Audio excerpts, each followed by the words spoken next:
இன்றைய மன்னா மத்தேயு நற்செய்தி நூல் 5ஆம் அதிகாரம் 3ஆம் வசனம். ஆவியில் எளிமையுள்ளவர்கள் பாக்கியவான்கள், பரலோகராஜ்யம் அவர்களுடையது. மத்தேயு சுவிசேஷம் 5ஆம் அதிகாரம் 3ஆம் வசனம். தமிழில் விளக்கம்.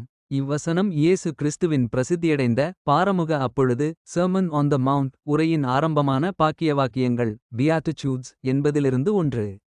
ஆவியில் எளிமை என்றால் என்ன? இது பொருளாதார ஏழ்மை அல்ல. ஆவியில் எளிமை என்பது ஒருவர் தம்முடைய ஆவிக்குரிய நிலையை உணர்ந்து தேவனைத் தவிர வேறு எதிலும் நம்பிக்கையில்லாமல் முழுமையாக அவரை சார்ந்து வாழும் மனநிலையை குறிக்கிறது.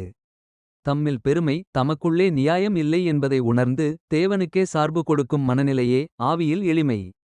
வசனத்தின் முக்கியத்துவம். இந்த மனநிலையில் இருப்பவர்களை இயேசு பாக்கியவான்கள் என்கிறார், அதாவது தேவனால் ஆசீர்வதிக்கப்பட்டவர்கள். ஏனெனில் அவர்கள் பாழ்வெறிந்த நிலையில் அல்ல, மாறாக பரலோகராஜ்யம் அவர்களுடையதாக இருக்கிறது.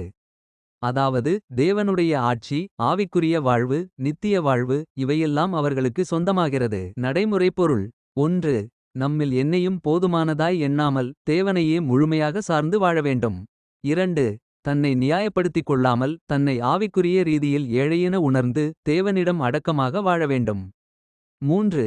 இப்படி பணிவுடன் வாழ்பவர்களுக்கே தேவன் தன்னுடைய ராஜ்யத்தை திறக்கிறார்.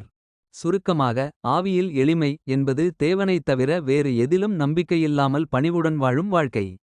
இதுவே நம்மை பரலோகராஜ்யத்திற்கு தயாராக்கும்.